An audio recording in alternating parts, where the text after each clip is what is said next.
नमस्कार सभी को। स्वागत है आपका मेरे जीवन्या चैनल में। मेरा नाम राजकुमार है। मैं एक सीडीए, चाइल्ड डेवलपमेंट एड और एक स्पेशल एजुकेटर हूँ।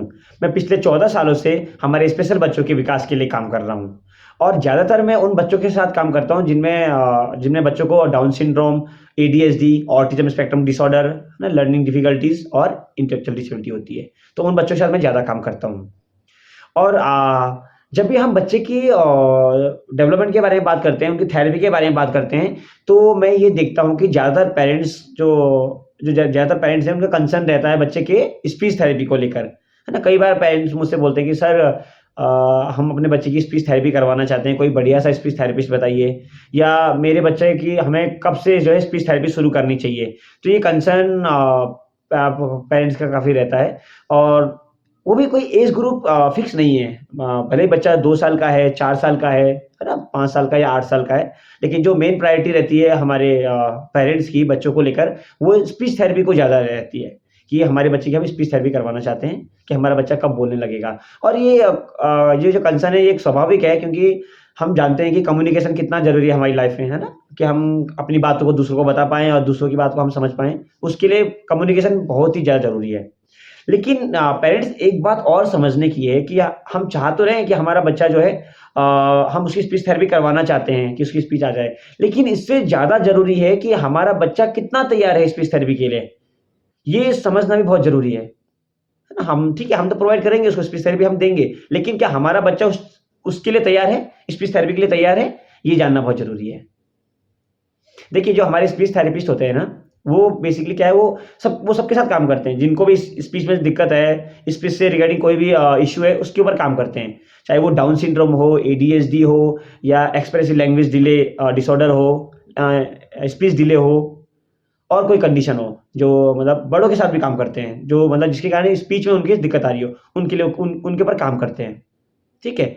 लेकिन हमारे बच्चे अ, जिनको ऑटिज्म स्पेक्ट्रम डिसऑर्डर है, उनके साथ क्या रहता है, उनका जो मेन जब हम बात करते हैं ना ऑटिज़्म स्पेक्ट्रम डिसऑर्डर में क्या इनके चैलेंजेज़ रहते हैं, क्या लक्षण रहते हैं, तो उसमें हम बात करते हैं कि कम्युनिकेशन और एक सोशलाइज़ेशन का जो पार्ट है, जो पार्ट है, ये उनका अफ़ेक्टेड रहता है, प्रभावित रहता है।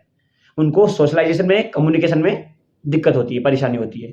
अब ये देखिए यहाँ पर जो स्पीच थेरेपी हम बात कर रहे हैं, स्पीच देने की बात कर रहे हैं। जो स्पीच है, कम्युनिकेशन है, उसके लिए ये दोनों चीज़ें आनी बहुत ज़रूरी है। ये दोनों एरिया बहुत महत्वपूर्ण है। सोशलाइज़ेशन वाला एरिया भी महत्वपूर्ण है और कम्युनिकेशन वाला एरिया भी महत्वपूर्ण है। और हमारे बच्चों का ये दोनों चीज़ें लैकिंग रहती है।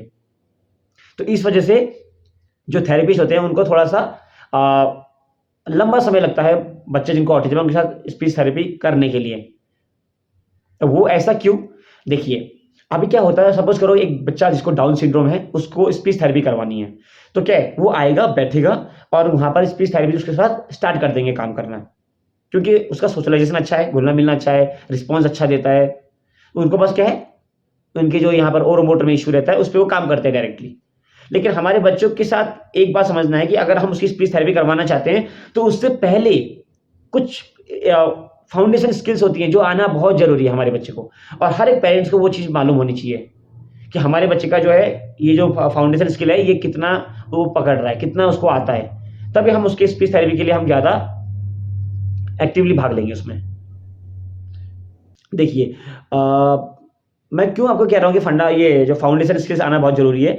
जैसे कि अब सिटिंग नहीं है बच्चे की, आप स्पीच थेरेपी के लिए गए, सेशन में गए, बच्चा बैठ ही नहीं रहा है, भाग रहा है, इधर-उधर दौड़ रहा है, थेरेपिस्ट कैसे कराएगा? काम ही नहीं करा सकता उसके साथ। वो उसको पहले बैठाना सिखाएगा, फिर उसको और चीज़ें सिखाएगा। धीरे-धीरे तब जाके जब वो बच्चे का रेपो अच्छा बिल्ड हो जाएगा, तब जाके उसको आगे स्पीच थेरेपी फिर स्टार्ट करता है वो इस तरह से। तो इस पे थोड़ा-सा आपको ध्यान देना है, समझना है।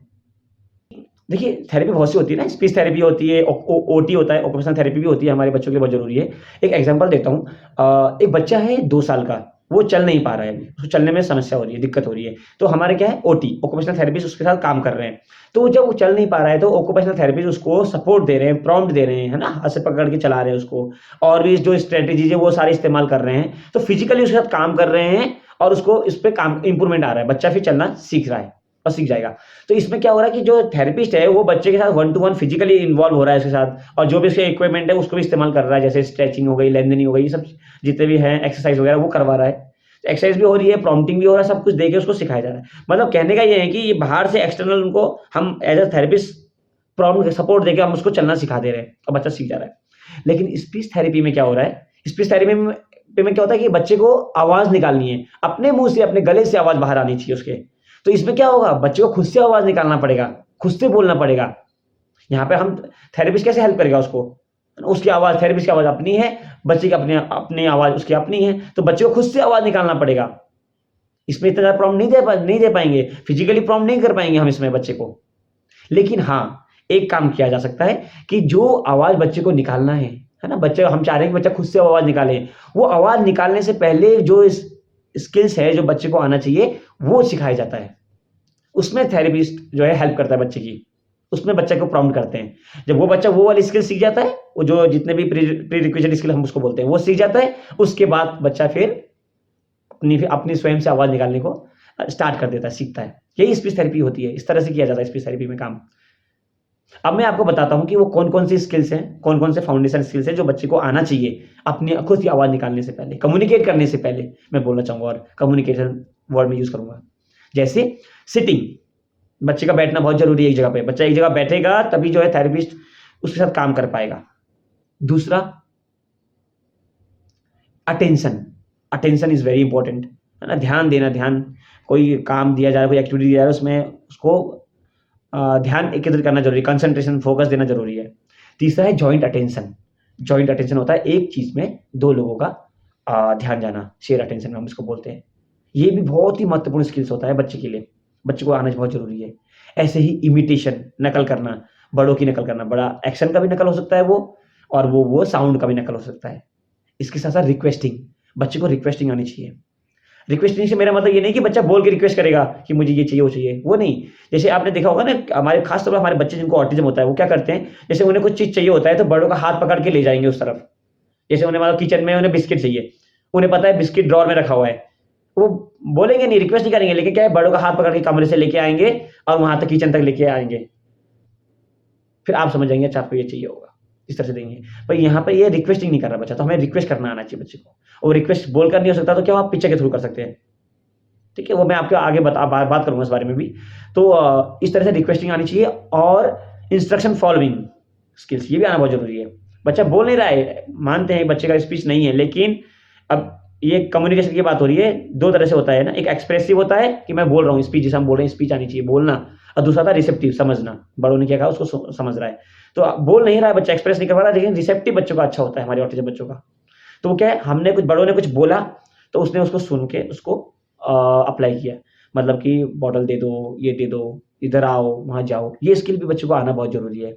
ये भी बहुत हेल्प करता है बच्चे को स्पीच थेरेपी में। तो ये स्किल्स हैं, जो बच्चे को हम बोलेंगे फाउंडेशन स्किल्स या प्री-रिक्विज़िट स्किल, ये आना बहुत ज़रूरी है। जब ये हमारे बच्चे सीख जाएँगे स्किल्स, तो हम बोल सकते हैं, हाँ, हमारा बच्चा बिल्कुल रेडी है अब स्पीच थेरेपी के लिए। वैसे तो स्पीच थेरेपी इनमें भी काम करते हैं, थेरेपिस्ट काम करते हैं इन एरिया में। अगर ये अब बच्चे के अंदर नहीं है स्किल, तो ऑटोमैटिकली थेरेपिस्ट काम करेंगे। लेकिन अच्छा होगा कि हम ये जितने भी स्किल मैंने बात किया है, अगर हम खुद से बच्चों को सिखाएँ, और ये पॉसिबल है। ऐसा नहीं कि सिर्फ थेरेपिस्ट क्लिनिक में जाकर ही बच्चा सीखेगा। ये पॉसिबल है, हम घर पे ही बच्चे को ये स्किल्स सिखा सकते हैं। और मैं आगे मैं सोच रहा हूँ कि इस वीडियो को मैं कंटिन्यू करूँगा, और जितने भी ये प्री-रिक्विज़िट स्किल मैंने बोला है, ये जो फाउंडेशन स्किल्स मैंने बोले हैं, इस पे मैं वीडियो बनाऊँगा। हर एक स्किल में वीडियो बनाऊँगा कि कैसे हम बच्चे को सिखा सकते हैं, ये जितने भी प्री-रिक्विज़िट स्किल्स हैं, है ना? तो ईज़ी हो जाएगा आपको भी समझने के लिए। तो आज का वीडियो मैं यहीं पर स्टॉप करता हूँ, और मैं आपको एक और रिक्वेस्ट करूँगा कि आप ना, अगर आप सब्सक्राइब नहीं किया आपने मेरे चैनल को, तो सब्सक्राइब कर लीजिएगा, ताकि मैं ये जो सीरीज़ बनाने वाला हूँ, जो वीडियोज़ इस पे मैं बनाने वाला हूँ हर एक टॉपिक पे, ये फिर कंटिन्यू आपको उसको नोटिफ़िकेशन आपके पास आते रहेगा। ठीक है ना? तो आशा करता हूँ कि थोड़ा-सा हेल्पफुल रहा होगा, और समझने में आपको थोड़ा आसानी रही होगी कि हमारे बच्चे का भी लेवल क्या है और कितना तैयार है हमारा बच्चा स्पीच के लिए। ठीक है? तो मिलता हूँ अगली वीडियो में इसी सीरीज़ को कंटिन्यू करते हुए। तब तक के लिए सभी को नमस्ते।